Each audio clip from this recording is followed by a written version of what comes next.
Tutorial po sa paghawak ng pick at posisyon ng kamay para di matamaan yung ibang string pag nagsusolo. Pero bago lahat, bigyan mo na ako ng disclaimer, di po ako professional na gitarista, nagtutulong po ko base sa alam ko at sarili kong research. Nasa sa inyo na to kung susundin nyo o hindi yung mga tinuturo ko. Let's go! Para sa ating tutorial mga master, ito gagamitin ko yung pick na maninipis, yan. 0.8. Para sa akin lang ito mga master ha. Wala pong proper talaga ng paghawak ng pick. Marami ang mga weird na mga gitarista na humawak ng pick. May paganito, may paganyan, mayroong paganito. Komportable sila doon, so yun yung para sa kanila. Ito naman ang i-share ko sa inyo mga master, yung para sa akin na dito ako komportable mga master. Paghawak ng pick.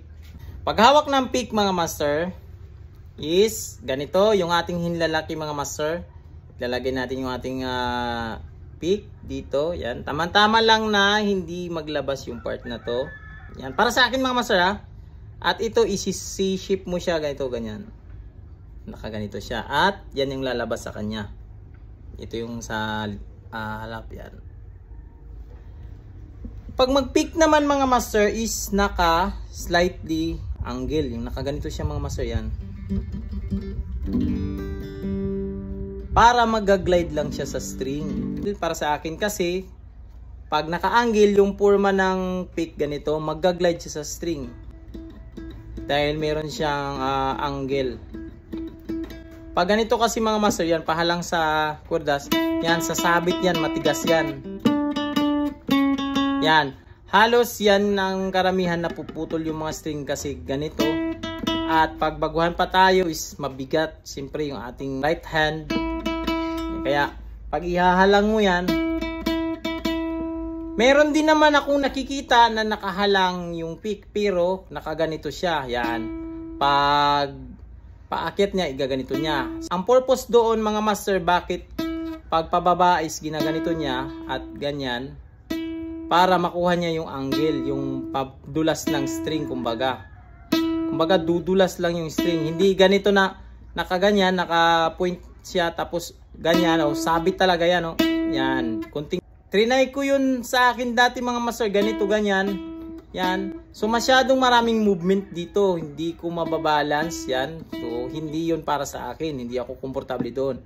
Komportable ako doon sa slant na konti. Yan ganyan. Kahit isa lang yung ano mo dito, direction mo dito, mag-glide na kusa yung string. At isa pa, doon sa sinasabi mong natatamaan yung mga string na iba. Kasi ito, nung nag-start din ako, ganun din, natatamaan ko yung mga string ganyan. Kasi yung aking kamay is free siya, kumbaga bouncy siya. Hindi ko siya makukontrol. Kumbaga kung ano yung emotion na ilalagay mo, hindi mo makukontrol yung right hand mo picking. Yung ginawa ko mga master is, nagkakaroon ako ng ito, yung mga daliri na to, mayroon na silang part sa aking playing. Ina-angkil ko siya dito sa body ng gitara, yan, nakadikit. Kumbaga hinahawakan ko talaga yung gitara, yan.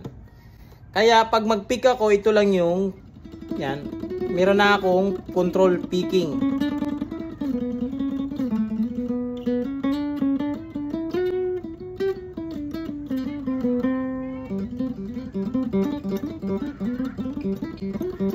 Dahil sa technique na to, i-angle mo yung daliri mo. Walang problema yan kung ito, yan, tatlo. Basta komportable ka kung saan. Para makukontrol mo yung picking mo.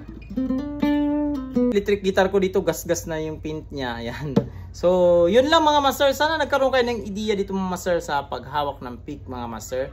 Ito is sarili kong opinion at dito ako natuto. So, nasa sa inyo yan kung mag-work sa inyo kasi nag-work din naman sa akin. So, this is Mark Music. God bless you all. Peace out.